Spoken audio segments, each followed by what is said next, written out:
Morning. Hope you all doing well today. My name's Nick.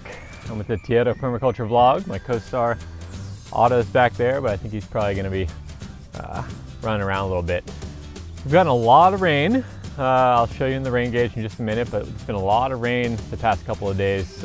Somewhat surprisingly, actually. I didn't think it wasn't really supposed to be super heavy or lots of rain. It was just supposed to be a little bit of rain passing every once in a while, but we actually had quite a bit of rain. So we do have some pretty exciting news if you didn't see my Facebook or Instagram post from yesterday. So excited to show you that in just a minute. And then we're gonna do a quick little garden task of taking something out and planting something new in its place. So let's get started.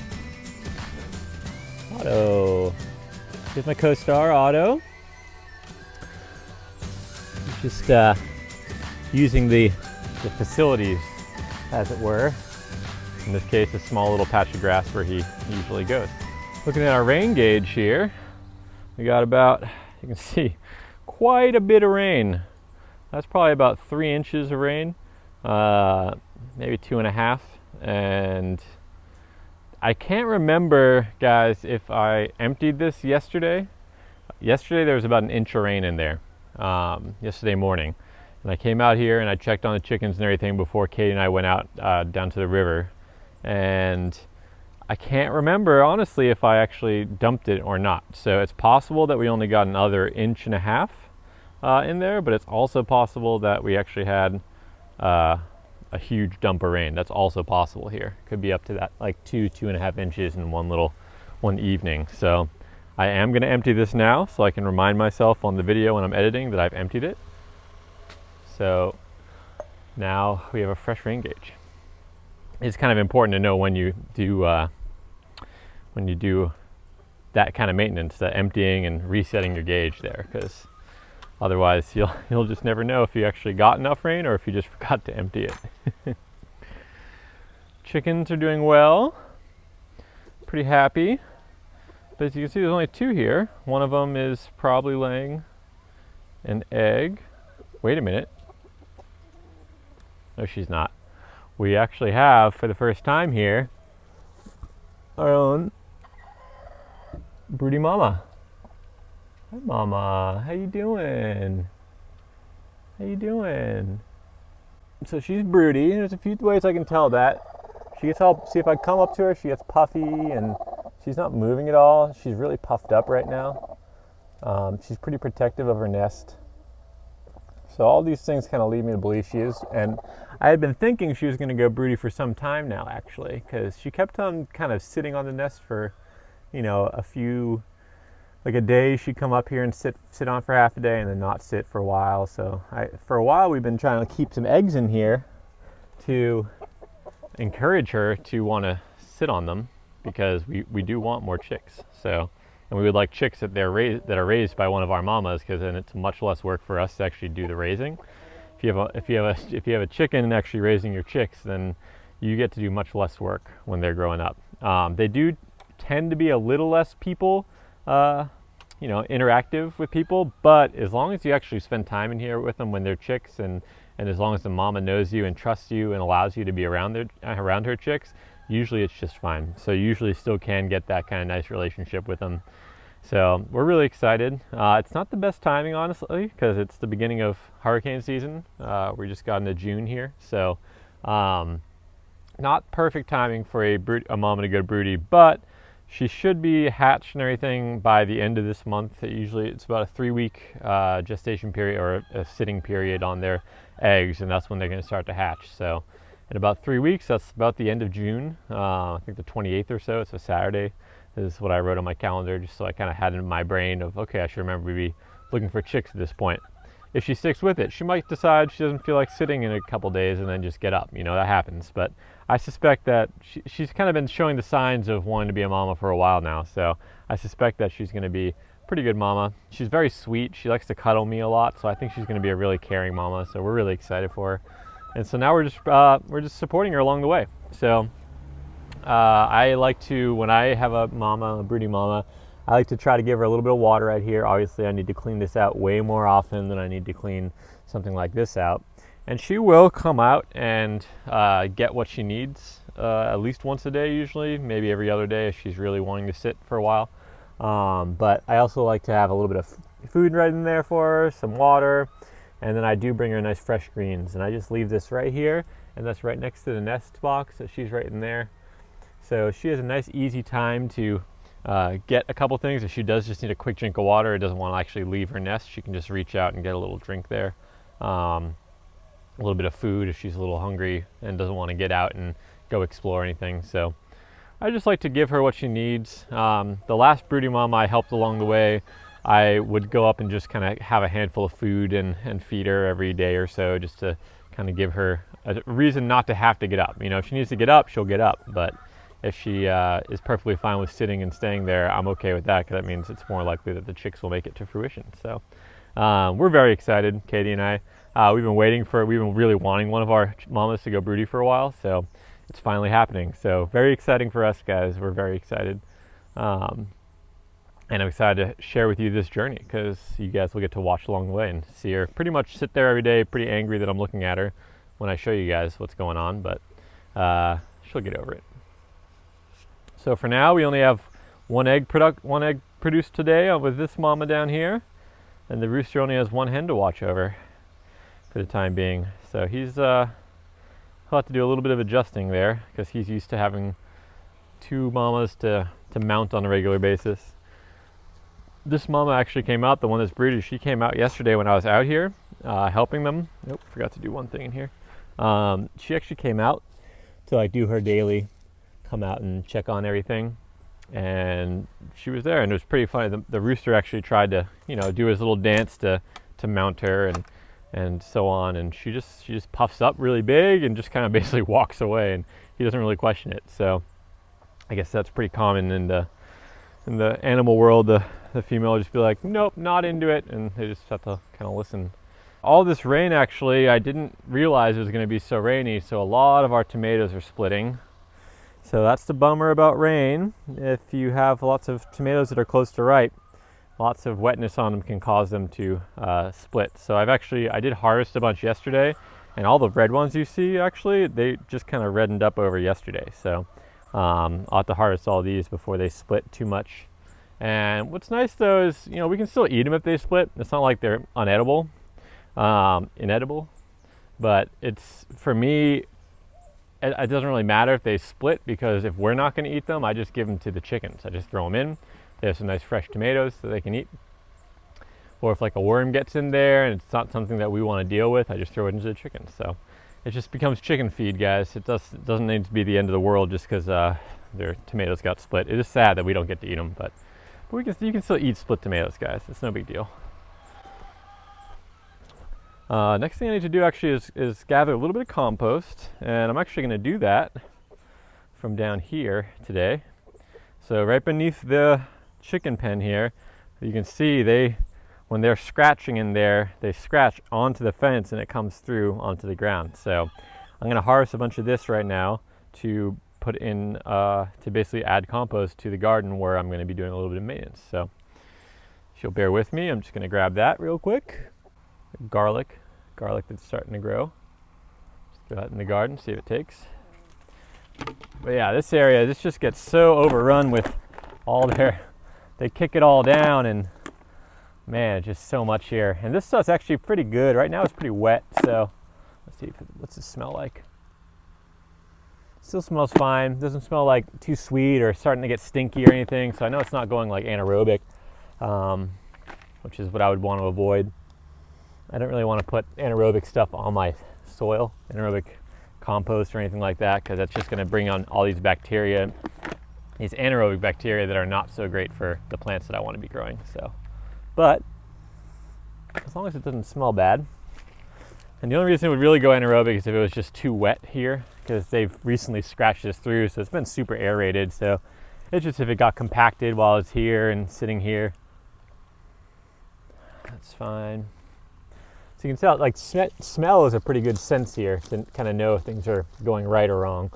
A really good one to keep in mind when you're doing this kind of work. Just keep smelling things. If it smells really, really sweet, your compost, if it smells really sweet, that likely means you have a lot of actinobacteria in your in your compost, which is fine, especially if you're trying to grow kales and stuff like that. But it's not so great if you're trying to grow, you know, kind of the next step up. You know, kales and everything, that's fairly early cycle in succession. But if you're growing things like peppers or tomatoes or cucumbers or something like that, they're going a little bit more fungi than actinobacteria. The actinobacteria really are mainly for those kind of cole or kale crops. I think that's how you say it, cole or kale. It's like collards and kales and all that kind of stuff. As usual, as I start doing something down here in the soil that looks like it might be having to do with playing a game like this, Otto's going to be very interested. He always likes to come down and play with me. But you can see right where Otto's standing, that's a lot of bare soil where there's not really grass growing, and that's because they keep kicking the compost down, and it comes down and kind of smothers it all. So I really do need to address this because this will end up causing, if we have that major rain without any sort of protection on it, this could likely cause some erosion. So this is something I'm still working on, and you can actually kind of see here, it's kind of interesting. The water flow, when it does come down here, you can see there's like a small little kind of collection of material right here. So I know this is where the water's flowing, right down here. So this is where it's all being pushed down to. Also naturally, because it's the bottom of the hill, that's where it's pushed down to. But guys, look, if this does erode here, and it does kind of start to get to the point where I'm really losing soil. I mean, look how dark that soil is. That's probably the darkest soil on my whole property. So that maybe I'll just dig this up and take it somewhere and make a nice little kind of retaining area, maybe just like a small little rectangular thing, so when they do kick it out, it catches all the compost right there and I can control it a little bit better. I don't know, that's just an idea. And then leave down here more of the regrowth, because you can see grass is growing down here, and I think it would grow if I gave it a chance to come back. But as you can see right below here, where this, if it is eroding, right, it is just going to go right down to this little pasture. And this is the bottom of my property, so as it goes towards the bottom here, I'm going to potentially lose it. But it is also potentially feeding these two plantains. It's feeding my little pasture down here. And the reality is, guys, if you're managing a piece of land somewhat intensely, to the point where you're using it every single day for something or other, you're likely going to have those kind of patches where it's not perfect, right? It's impossible to keep it all perfect if you're constantly walking on it, and especially if you don't have the time to deal with all those issues. So I'm not saying that this is okay. I'm saying that it's okay as long as I recognize that it's not ideal, and that I'm being aware of it, and I'm watching it and seeing how it develops. Because it might be that what happens here is this naturally develops into something that it kind of creates a nice little wall of grass and everything's fine. And I don't have to even worry about it. But more likely it's going to end up causing a problem, and I'll need to be able to address that problem at some point. So that's just something I need to be aware of and keep in mind as I start working on this, that area, or I should say as I continue working on that area. And I just keep watching it, keep seeing what's happening, seeing where, the best thing I could do probably is keep the chickens off this area for, you know, a couple weeks, let the grass completely regrow, and then from there let them start coming back out. So what I could do potentially is, instead of opening up right here this gate, and guys, I'm just brainstorming here so you guys kind of see how my thought processes go. I'm not saying I'm going to do one of these or the other. I'm saying these are all potentials. But the other potential I could do is, instead of opening the gate here, I could actually open it from the side here and open up this area, and then just have some sort of temporary fence that comes down here. So they actually walk right along the fence line here, kind of where Otto is right now, and right where this palm leaf is. I could probably actually use a palm leaf as a fence if I did it right. And then they would be walking along the side here and then down to this bottom pasture. And that would leave this whole area kind of free from chicken trampling for a while, because once they do come up, they do like to come in here and scratch and everything. This is one of their favorite spots because of all that compost here. There's lots of life in the soil, so they keep scratching it and looking for more. So yeah, this is just an area we're still working on, and it'll be a continuing education and continuing figuring out what we need to do. For now, what I do is I just lay this nice palm frond right over it to help protect it in those kind of heavy rain times like we had apparently today or yesterday and the day before. Hey bud, hi, how you doing? How you doing, bud? How you doing with your mama inside? You okay with that? He has seemed a little more, somewhat more docile recently, actually. I don't know if that has anything to do with it, but... Oh, next thing I need to do is grab the things we're going to transplant. So we're going to transplant some zucchini today. So I need to give them a little bit of water first. While I'm waiting for this water to get all the heat out of it that's left in the hose from the sun, I'll show you this garden. It's doing actually really well since the transplant. I'm actually pretty happy because we've had so much rain, which I was not expecting, guys. All my little babies, the little babies down there that you can see near these flags here, those little baby bell peppers, they're actually doing really well. They're super happy. The calendula even's doing well in there. The melons over there are starting to really grow. So, and the zucchini that I had here, now that they have more space and more sun, they're much happier. So this whole garden is really kind of coming to fruition. So right now I'm just watering, giving these guys a nice deep water before I transplant them out, and also just watering everything. So I'm going to end up taking, I think, all the zucchini. There's 4 of them here. And where I'm putting them, the spacing's not perfect for 4 zucchini, but I'd rather just have a few extra and figure out which ones work the best. So I've been warning you guys for some time now that I'm going to take out this tomatillo, and today it's happening. So this tomatillo here, it never really, it produced, this is the first thing it's produced right here. The first one that actually might be somewhat decent, but it's pretty small.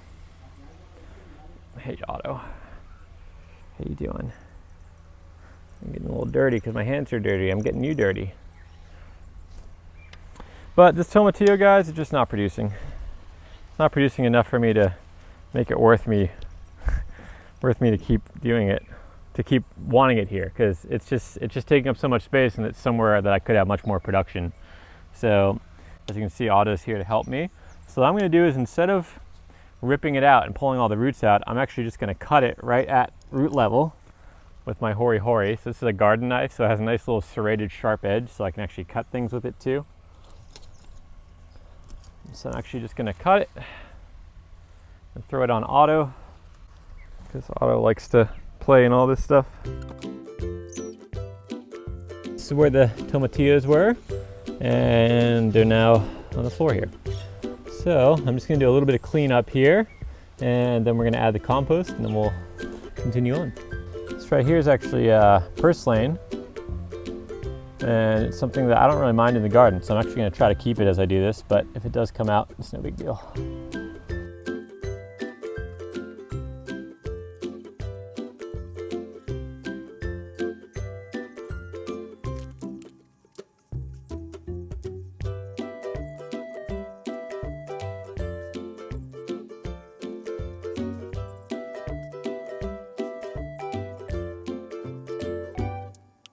So you can see here, guys, here's 4 zucchini plants planted in here. Basically what I did is I removed all the weeds first, all the overgrowth and everything that we had underneath the tomatillos.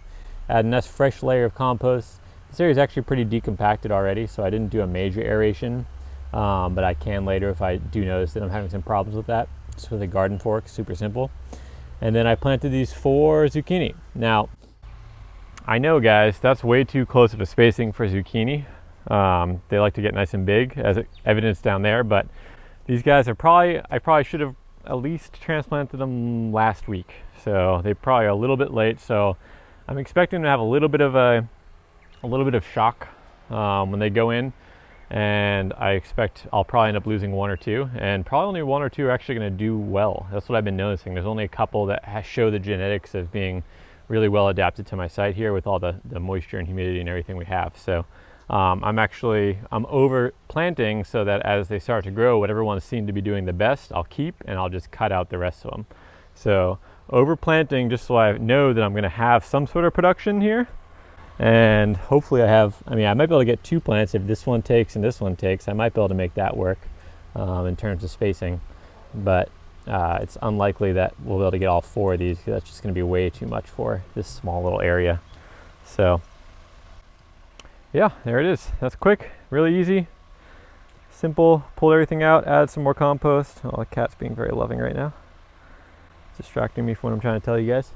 Yep, simply pull out the old stuff, add some compost. I did basic aeration when I was planting with the hori. I just kind of lift it up right where I'm planting, so it's a little decompacted where it is. But try not to disturb the soil too much, because I'm trying to build this soil long term here. So try to minimize the disturbance as much as possible. And then the final step is just to mulch, and I'm going to do that with some stuff that I have left over from this pathway here from previous mulching experiences. So I'm just going to take some of that and cut it up, and it's going to become the mulch.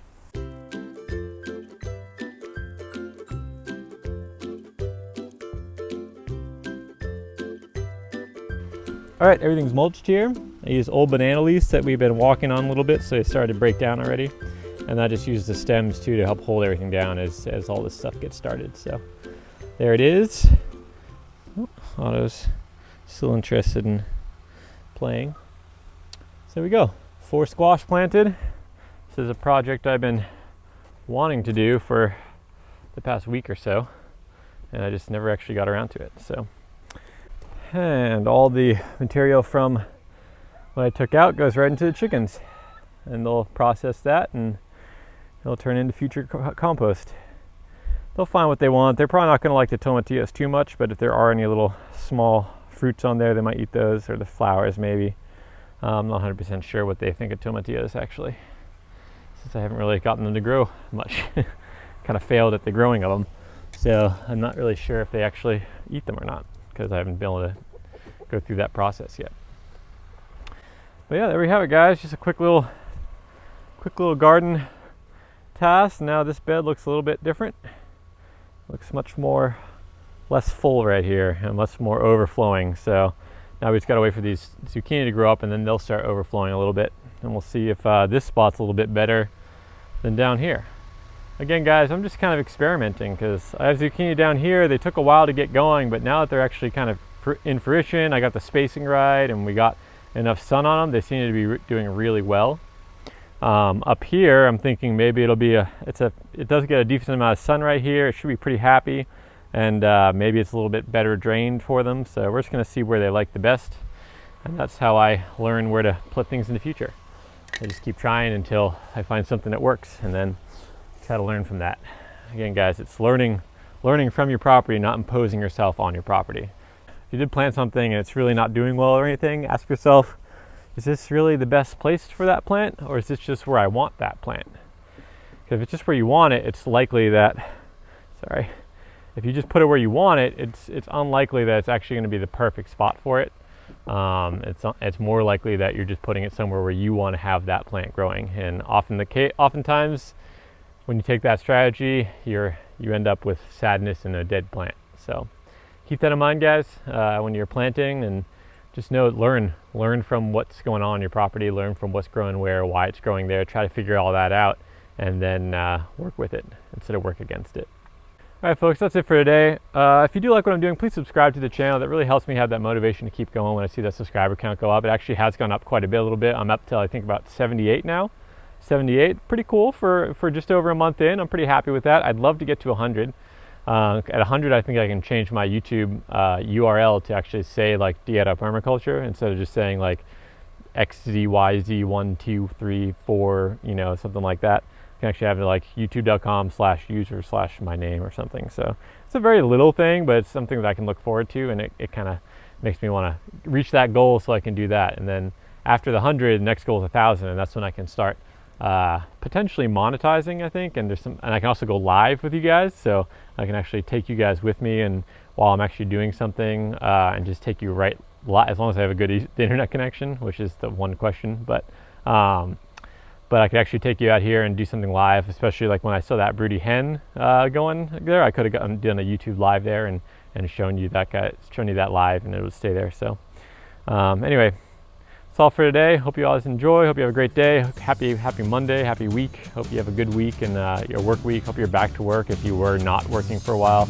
And if you're not, I hope you're enjoying this time with family and really valuing the time you have at home and not at work all the time. So, all right. Until next time, have a good one.